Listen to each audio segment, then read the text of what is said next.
Chad Brendel, BearcatJournal.com. Here with Marcus Freeman at Camp Higher Ground. Coach, 13 practices in the book. How's the unit coming along? How do you feel like day to day you guys have been in terms of consistency and getting better? I mean, that's been the focus, being accountable and being consistent. And today, I think we kind of, at the end of practice, we kind of let our guard down a little bit. I think we start off practice the right way on edge. And towards the end, we kind of let our guard down, which is not what you want to see as a coach. But the best things we got tomorrow. We're going to look at it, we're going to watch it, we're going to improve, and we'll come back tomorrow ready to work. Defensive line was the question coming into the year, especially the two defensive tackle spots. How have those four guys held up so far, and how do you think they're acclimating to be in, instead of secondary guys, primary guys? Yeah, I mean, I think they've done a great job, and it's been great because you got a committee of guys at all the D-line spots, but especially those tackles. They've all been doing a good job. I think they've stepped up as a committee. I think you got four guys that have gone in there, and they all can help you.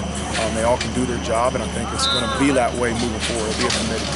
Secondary, that as a defensive coach, you've been around bad secondaries before.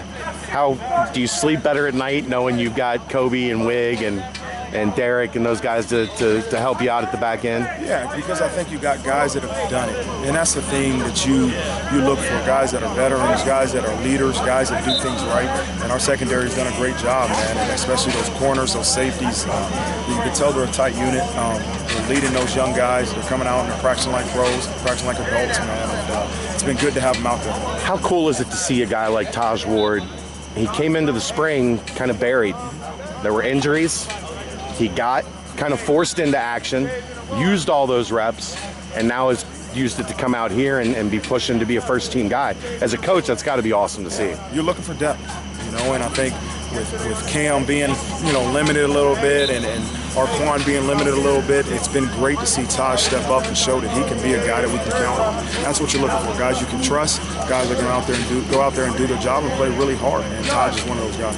Linebacker, another position where you've got really good talent, really good depth. Beaver's making a push at sniper, and you've got your two veterans in Brian and Perry. Even Joel kind of fits into that now. You have to be happy with where you're at as a group at linebacker. Yeah, I think it's a position, not only at linebacker, but the entire defense. We're looking for the best 22 guys, and I think we're finding depth at the linebacker position too. You got three guys that have all started games, and then now all of a sudden you're finding some depth with Beavers, you're finding depth with Joel, you're finding depth at the will position, and that's what you need. We're not going to play with three linebackers all year. We're going to create depth, create competition, and that's what you're finding out there. I'm fascinated by this 1A, 1B philosophy. Is that, as you guys have started to develop depth, a strategic way to let guys know you're not second team, you're first team? When Dez is out there, Mike Warren's out there, you're out there to keep guys on that same page and keep them engaged. What's the philosophy? It's the philosophy is we're going to count on you, we're going to depend on you. You're not a 1A, you're not a 1B unless we trust that you're going to get the job done. And hopefully it gives more guys roles so we can play fresher guys. I don't care how good our starter is.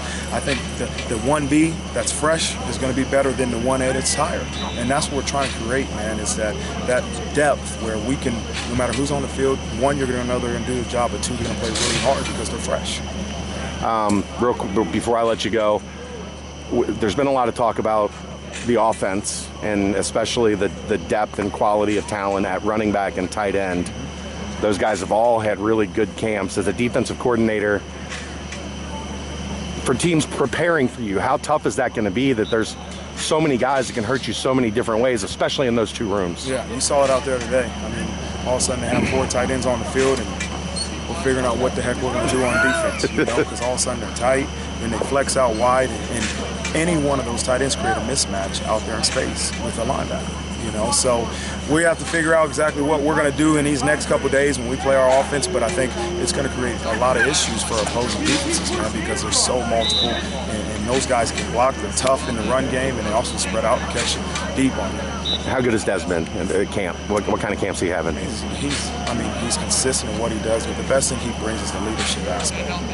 We all know he can play football. We all know, we saw what he did last year. He's continued to improve, but the leadership has stepped up a notch, which affects every position on the team.